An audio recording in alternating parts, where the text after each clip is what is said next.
Welcome back to the Farming Country podcast. In this special bonus episode, we delve deeper into the new government consultation on the welfare of livestock in transport. Jeremy Eaton chats with haulier Michael Saxby and also with Livestock Auctioneers Association Chief Executive Chris Dodds, while Sam Bradley speaks to Richard Findlay, Chairman of the NFU Mutual Livestock Board. So, let's dig in.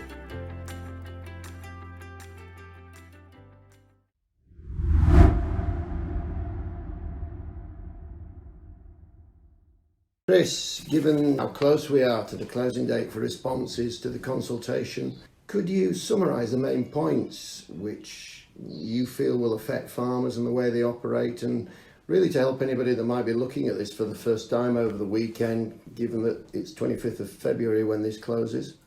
Yeah, thanks, Jeremy. I think that all of us within the industry, and it doesn't matter whether you are an auctioneer, a farmer, a trader, an abattoir or anywhere, this consultation has the opportunity or the prospect of making business very, very difficult for all of us. The first and leading one, of course, been highlighting throughout is the ban of exports of livestock and horses for slaughter and fattening. Although we as a country don't actually export particularly many sheep or cattle to slaughter or for fattening anymore, it is a marketing opportunity that I believe we shouldn't simply write off and forget about. In our line of business, we've got auction marts, we've got farmers down in the south coast of England, where actually the reality of life is that it would be easier and quicker and more efficient to put them on a truck to slaughter them in an abattoir in Belgium or northern France than it would be to send them to an appropriate suitable abattoir in GB, and that might be up in the north of England or north of Wales. And I would challenge the consultation to say, which do government actually want? Do they want to increase journey times, or do they want to monitor and control journey times? If it's the latter, then what they need to do is enforce the regulations that are currently there and to make sure that they're all complied with, and that a journey across the water, the 20 odd miles from Dover to Calais, for example, means that they're not going to end up driving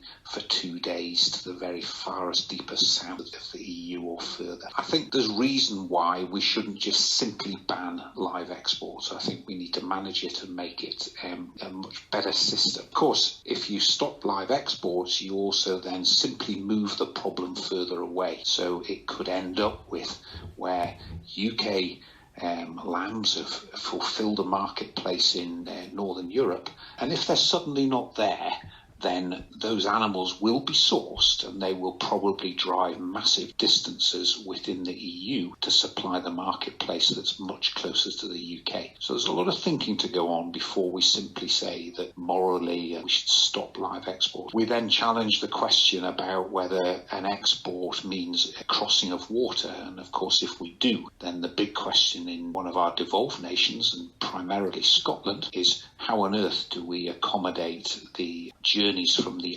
multiple islands to the mainland in Scotland? Of course, the Isle of Man and Isle of Wight are exactly the same for us in England. So there's quite a bit to think about within the banning of live exports. Another topic consulted on is their proposal to reduce maximum journey times to 21 hours for both sheep and cattle. My stance would be that our journey times as they are now are quite suitable, they're quite adequate. If people have concerns, then they should be policed harder and maintained as an industry system. Of course, the science, which this whole consultation completely misses and doesn't supply any scientific evidence, the science actually states that the most stressful part of any journey is the loading and unloading. And actually for our auctioneers, that's why we've introduced drover training, why we have a course at Harper Adams, why we are talking with health and safety, which then rolls into both human and animal behaviours, to ensure that those people doing those jobs are professional and know what they're doing, and therefore the animals aren't stressed any further than they need to be. So I don't believe there's any justification for reducing journey times to 21 hours at all. They also want to increase journey rest time, so that would say that livestock are arrested for, or sheep anyway, are arrested for 48 hours after a journey, and cattle are arrested for 7 days after a journey before a new journey can start.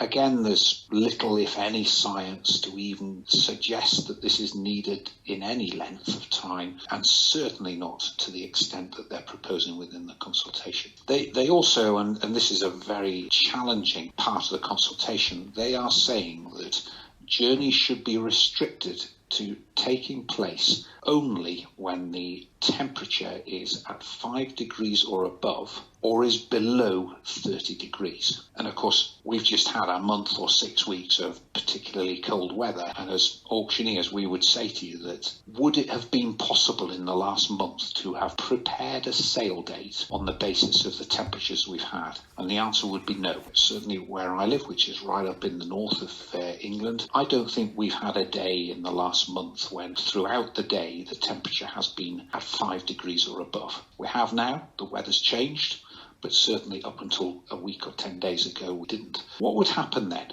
We would have a lot of stock held on farms. We would end up with welfare problems. We would end up with stock getting too big, too fat, and the small amount of stock that got to the market, if they could, if the geographical area that they lived in was slightly warmer than others, would allow them to go to the market or go to the abattoir, their prices would be massively increased because supply would be short. And then, of course, when the temperature got better, everyone would need to sell stock. There would be far too many on the market. A lot of the stock would be too big, out of spec, too fat, and of course the market trend would crash. So in a management of market supply and keeping food on the shelves, which our UK government is determined to do at any price, which is right, but for us as the producing end of the supply chain, we need to be able to do it in a way that we can manage our finances and make our businesses work. So there is a big fear that you would have a shortage of product. And of course, there is absolutely no scientific evidence to show that animals suffer any basis, especially welfare, simply because they are moved in a vehicle or through a market when the temperature is at 4 degrees. So there's a massive challenge there for DEFRA and government to come up with the evidence base behind their proposals of this 5 degrees. On the upper level of the temperatures, which they've put at 30 degrees for farmed animals, I think we'd all agree that when you get to temperatures very, very hot, that you've got to be careful, you've got to be sensible. And that's why most people in those temperatures would transport their animals either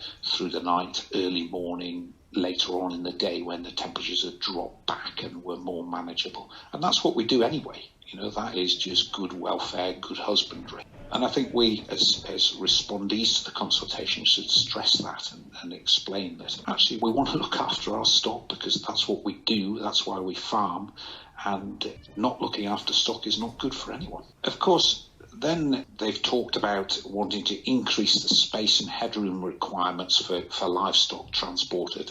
And here again, we have a very good integrated farm supply chain in the UK. As auctioneers, we did a survey of our members, and in the region of 80 to 84% of animals come into markets in farmer-owned vehicles. A lot of those are either Williams towed behind a Land Rover or another vehicle. And then about 85% of the farmed animals that we sell in the marts go out on commercial vehicles. What would the impact be of the proposals in the consultation? It would be that your 2-deck Ivor Williams trailer would only be allowed to be used for 1 deck because the sheep wouldn't have enough headroom. It would mean that 2-deck cattle lorries would have to be changed.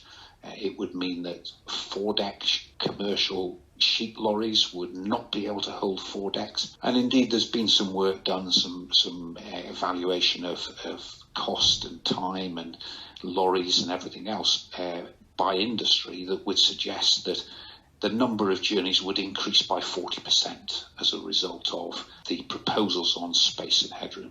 We would all support that animals have got to have plenty of space and they've got to be able to move around, and that's fine. But the proposals within the consultation go way beyond that, and they go to a point where biggest majority of your Ivor Williams trailers would only be able to have one deck of animals on. And you can imagine what impact that would have. Instead of coming to one of our markets with one load, you'd have to come with two, or you'd then have to pay to use a commercial vehicle because you haven't got time to bring two loads in before the sale started, or to capture the ballot, or to do something that you want to do. So I think we need to make our point on that. Of course, one is that they've also asked for consultation responses on the fact that they think you should restrict animals from being transported by sea during Beaufort wind force of 6 or above. I would suggest to you that those captains on the ships already are stopping animal trucks from going on when winds are at this strength. I don't think if you go from a UK port to the EU, or indeed you go from mainland England or Wales to the Isle of Man and the Isle of Wight, the captains on the ships already say, I'm sorry, you're not bringing the livestock on. So I think we police that. If government want to talk about it a bit more to make sure or find better ways of policing it, then I don't think there's a problem. So, Jeremy, I think those are probably the main items within the consultation that people need to be aware of when they're thinking about responding, which needs to be done before the 25th. So we've got the rest of this week and the first 3 days of next week to do these responses. And it is really important that you all respond and give your opinion, if only to stress that you don't agree with some of, or the majority of, or indeed all of the points that DEFRA and Welsh Government have brought to the table. Chris, could I, as a market operator, could I just take you back to journey time? Do we have any clue as to the drift as to where they might see the journey time starting? Because if we're talking about journey time starting on the farm of origin, we well know that we are very well policed around markets. We feed and water livestock, and we've never perceived that time spent in the market was actually added into the journey time or included in the journey time. How do you see that one panning out? We're not just talking about markets here, so those people that are listening to this that do dead weight and use a collection centre, they're in exactly the same boat.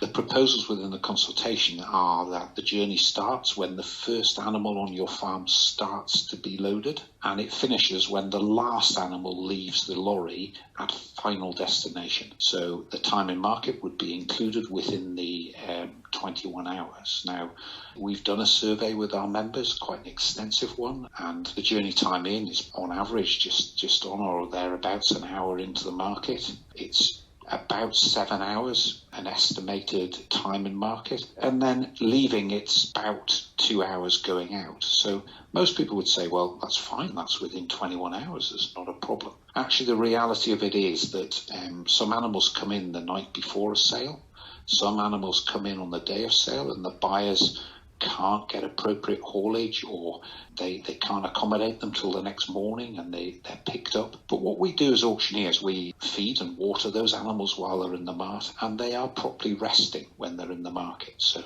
stock staying overnight are put into the lairage pens, and they're treated as though they were in a cattle or sheep shed at home. So in my opinion, we have a system that facilitates rest time. So I don't think the time in market should be changed. At present, it's classified as neutral time, and has been for a lot of years, certainly while we've been in the EU. And I think that's what it should continue to be. I don't think anything's changed.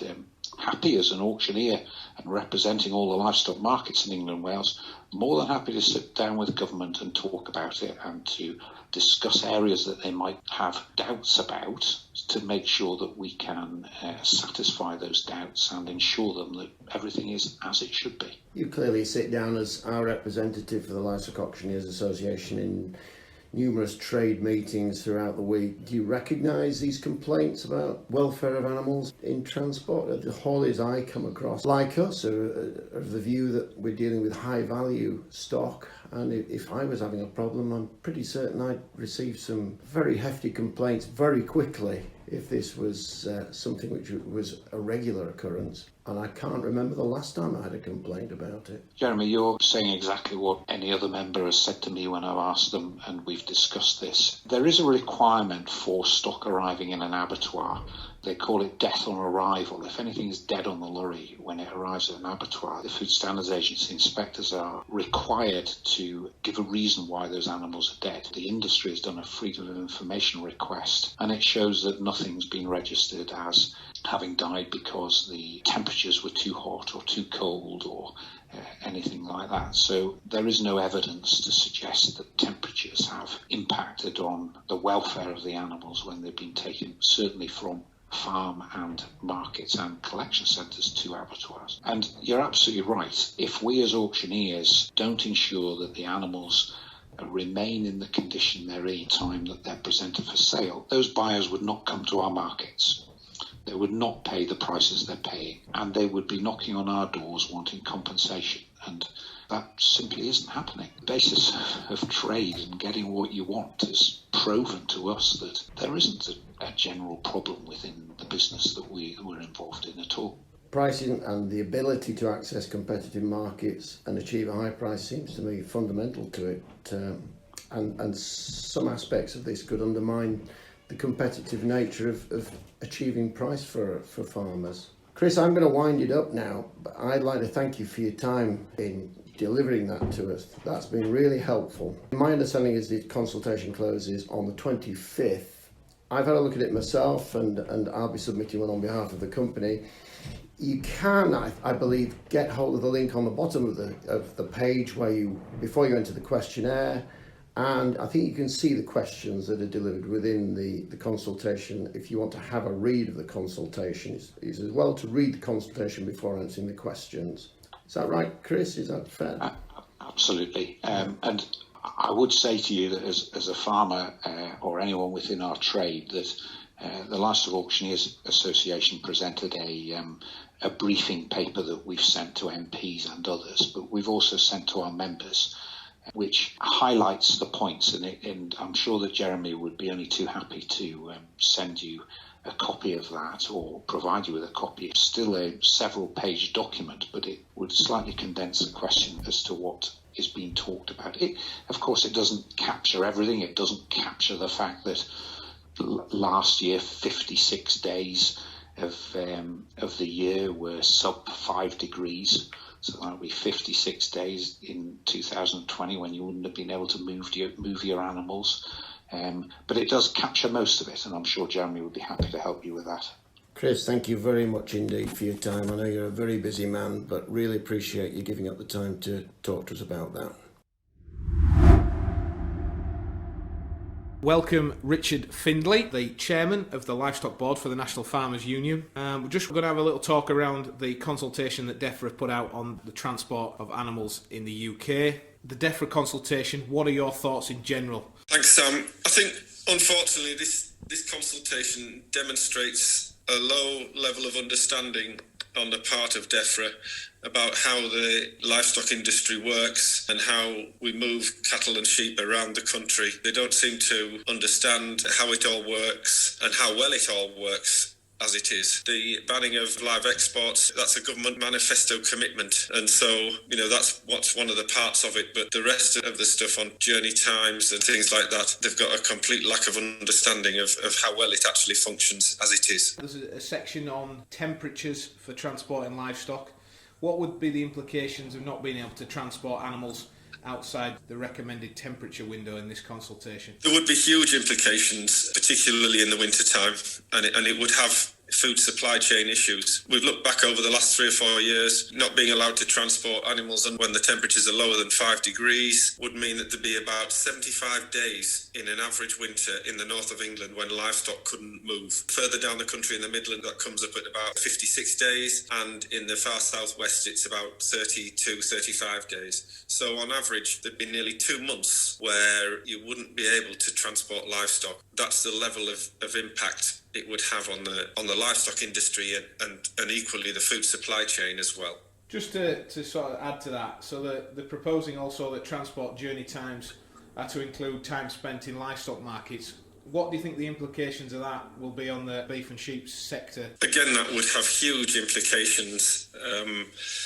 At the moment, time spent in livestock markets is counted as rest time. The livestock are free to wander around, although they're in pens. They're not physically left on the wagon. And, all the evidence we have shows that works perfectly well at the moment. If the time spent in markets was part of the journey time, it would mean that a lot of cattle and sheep couldn't then go on to the final destination within the allotted time. And it would limit abattoir buyers in certain parts of the country, would be limited as to where they could buy livestock if this was to change. It would have a huge impact on markets. You touched on the banning of live exports, and I understand that it is a manifesto commitment by the current government. What's the thoughts on, what is the difference of transport between France and Dover to that time spent from Northern Ireland, from say Holyhead or Stranraer? What are your thoughts surrounding that? Unfortunately, it is a manifesto commitment.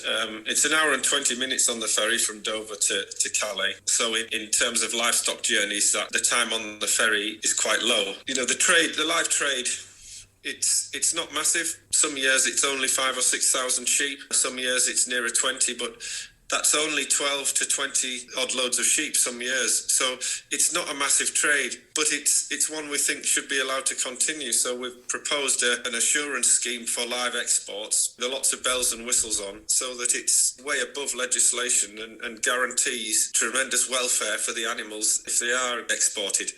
But the government has pretty much told us that it doesn't matter what we propose, they're not going to accept it because this is a manifesto commitment. So we will respond with a proposal to make it better for the few animals that are exported, but it's not a battle that I'm expecting that we'll win, unfortunately. It just seems a strange contradiction that you can transport into Northern Ireland, but you can't go into Northern France. So to sort of sum it all up, it seems like another attempt coming from the farming industry from hampering UK sort of livestock trade following the successful lobbying from more animal welfare groups. How do we protect our industry against this constant barrage of bureaucracy from aunties that have ears in high places? Yeah, don't underestimate just what a big challenge this is, Sam. And the lobbying groups, they're not interested in the implications it has on livestock. They just want farming to stop and animals be allowed to roam free with rewilding or whatever. So they're not interested in the impacts. It is a huge challenge. The consultation obviously ends on the 28th. The NFU have put out a letter to the government, rounding out that up. We just give a bit round that. I know the letter's still to come out at this moment in time, Richard. The response that goes in is an industry response. So it's very much a team effort. So we've consulted meat processors, livestock markets, livestock hauliers, the National Sheep Association, the National Beef Association, the Highlands and Islands Crofting Association. It's very much a team effort,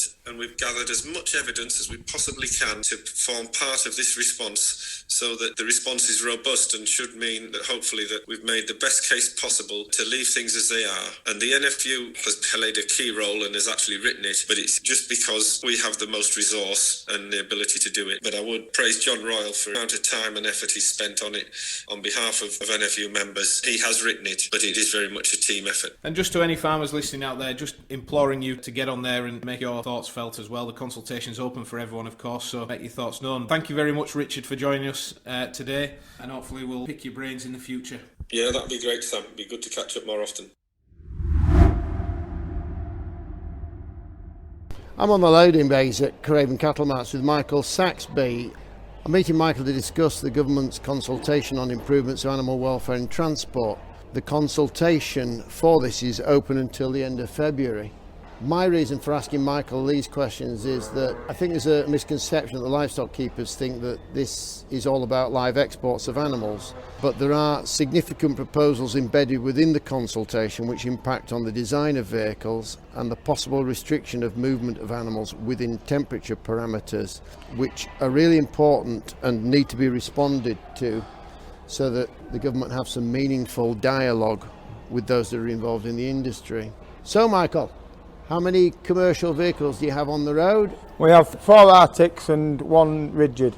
And how many sort of head of livestock are you moving each week? Over 600 lambs, 4,000 pigs, and anywhere between 10 to 30 dairy cattle a week. Those movements sounded pretty much local-ish, within 3, 4, 5 hours around Skipton or so, or around your centre of operations. Have you ever any animals abroad for export? We've never exported. The only thing we do is we take breeding sheep to the Isle of Wight, and we take a lot of breeding sheep down to the south coast of England, which is longer journey times, but they're well looked after whilst they're in transit. What's the longest journey time that you've moved stock on in the last 12 months, would you say? Between 12 and 14 hours, but there's forced ventilation and drinkers on, and the stocking densities are catered for the time they're on the wagon. Is that journey time from a market then, which includes your stops as well, your compulsory stops? Yeah, from a market or direct from farm, just depending on what we're asked to do, really. I think it's important for me to add here that we, as livestock auctioneers, we're legislated by and policed by trading standards regarding time spent in the market by animals, and in our eyes that's rest time. Any journey time which included market time as well would severely limit the ability of stock to move around the country, not only to processors but also into the hands of breeding stock purchasers. If it was the market time was taken into account, I would think half the time you would struggle to get out of Yorkshire from Skipton. Good point, Michael. Is that if we're to assume that the suggested reduction to 21 hours for sheep and cattle and 18 hours to pigs doesn't include market time, how do you think that's likely to impact on your business? As long as it didn't include market time, lairage time, I don't see a problem with it at all, to be quite honest. But if it includes market and lairage time, it just will be totally unworkable. One of the things I spotted in there was the definition of a calf which as being under 9 months of age, which then limits the journey time to a maximum of 9 hours. I don't know whether you do any movement of suckle calves out of northern Scotland or... We don't, but there's a lot of suckler calves come out of northern Scotland. Well, you wouldn't, by the time because the journey time starts from the first animal putting its first foot on the back door of the wagon and finishes when the last animal takes its last step off the wagon. Well, if you've got a journey from Scotland even down into Yorkshire, you would be over your 9 hours considerably. One of the things I've noticed in the consultation is that there's a suggestion that there may be a different set of regulations for breeding stock as opposed to cattle or sheep or pigs which are going for slaughter or further finishing. Do you consciously make different decisions depending on what use the animal is going to be put to at the end of the journey? No, all animals are treated with the same respect and compassion, whatever their destination is, Jeremy. What do you think about limiting transport of animals to certain temperature parameters, and how would that affect the business and the processing industry, for example? At the moment the temperature is only 2 degrees, 2 o'clock in the afternoon. It won't have been above 5 all day. We lead a lot of pigs to processing plants for early mornings to save them being away from the farm longer than they need to be. And I would think our job would become very seasonal. I would think we could write off certainly November, December, January, February and some of March. Sounds an incredible thought that if you think that the movement of these animals is critical to keeping supermarket shelves full, I personally can't get my head around that. It's just totally unworkable. And then when you come into the summer months, would we be stood again in the summer months? You know, there's livestock industry has been going since drovers drove them from spot to spot. You know, you're picking a sheep up off moorland and it could be -10 and the sheep's happy living out there. Same with cattle in a building. It might be above 5, but a lot of the time I would say on a cold day like today, I think if we went in there with a thermometer even into the auction, I think we'd be lucky if it was 5. Certainly this end of the shed. So an open frontage shed, it would be no different. I guess on a deck of pigs as well, though, even on a day like today, that it's fairly warm on there, but not overly warm, comfortably warm, is it? Because you'll go onto the decks to unload. As soon as you put the pigs on, the temperature rises, but then again we've got adjustable ventilation, so if it's cold we can put the ventilation up a bit, like you would in a car. If it's a cold day, you don't drive around with the windows open. If it's warm, you wind the windows down. What do you think about there's some talk about space allowances and this allometric space allowance, which looks common sense, providing it isn't taken to extremes? Regarding stocker densities, there's nothing like using your own eye, as long as stock has enough room to put an extra animal, whatever species there is, and that then gives them room to move round as long as you've got that space. You don't want too much space, because if you have too much space and a car pulls out in front of you, you have to stop, or a child runs out in front of you, you have to stop as hard as you can to protect whoever you're going to hit through no fault of your own. Then you'd have the animals surging forward, and you'd certainly have big problems. That's why we have partitions in, to keep animals safe in transit. Do you think farmers' vehicles, farmers' trailers, etc., they compliant when you're talking about headroom allowances for sheep and decks? With the decks on all these trailers, I would say certainly with a load of ewes on, you will not get 22 centimetres above a sheep's head or 30 centimetres above a beast's head. Yes, you could argue that you make the trailers higher, but if you make the trailers higher, then your ramp angles become obsolete, so then you've got another problem. I think if this white paper comes out, I've already mentioned about the drovers days, I think that'll be the only way you'd get livestock moved, because there won't be a vehicle that you might get 2 decks, but then we're all told we've got to reduce carbon emissions, so you're going to be going twice with a vehicle doing 7 miles to the gallon. If you're lucky, you've got to think of the greenhouse gases. So what you're saying really is that they'll actually dissuade some livestock hauliers from carrying on, and it's going to have an economic impact, because you're not going to be able to move around at the capacities that you have been moving around. It's going to cause an increase in transit costs, is it? It's going to cause a big increase in transit cost. It's going to cause big problems for moving the quantities, and as you're well aware, Jeremy, livestock drivers aren't there, so the argument will be put more wagons on, but where are you going to find good quality livestock drivers that we all rely upon?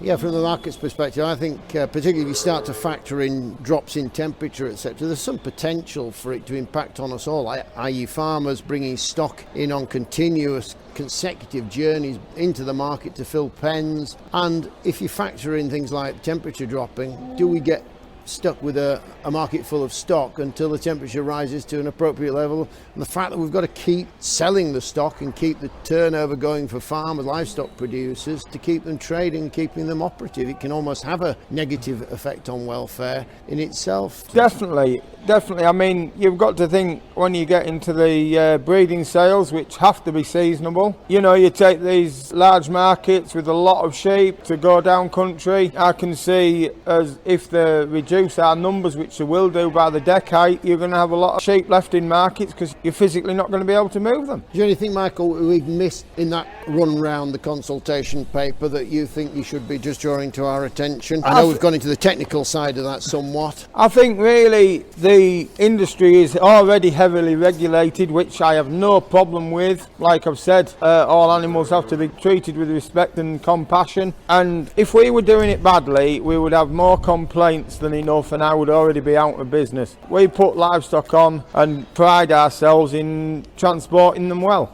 Exactly my view. I mean, we're loading lambs in a minute or two, and they'll average 120 pounds a head. Mulgimmer lambs in autumn, and they average 100 pounds a head or so. I'm not hearing any complaints from anybody about stock coming off at the end of a 6-7 hour journey that is not fit for purpose. We'd be out of business. You would be as well, would you, Michael? Definitely. I mean, we have a lot of pride in the job. We enjoy moving quality stock with compassion and respect for the animals. Michael, I'd like to thank you very much indeed for taking the time out just to drop in here to Skipton and talk to me about these very important proposals, which, as livestock farmers, everybody should be engaging with this consultation. Definitely.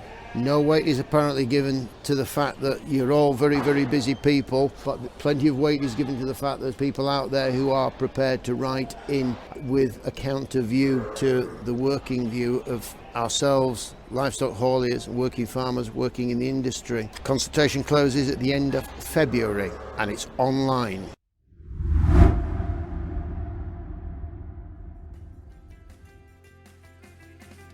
Thanks again to all our guests for their time and input. We hope you found this extra episode informative and helpful. Please don't miss your chance to have your say. Head to consult.defra.gov.uk and make your voice heard. We'll be back with another episode of the Farming Country podcast on the 12th of March. Until then, stay safe and keep farming.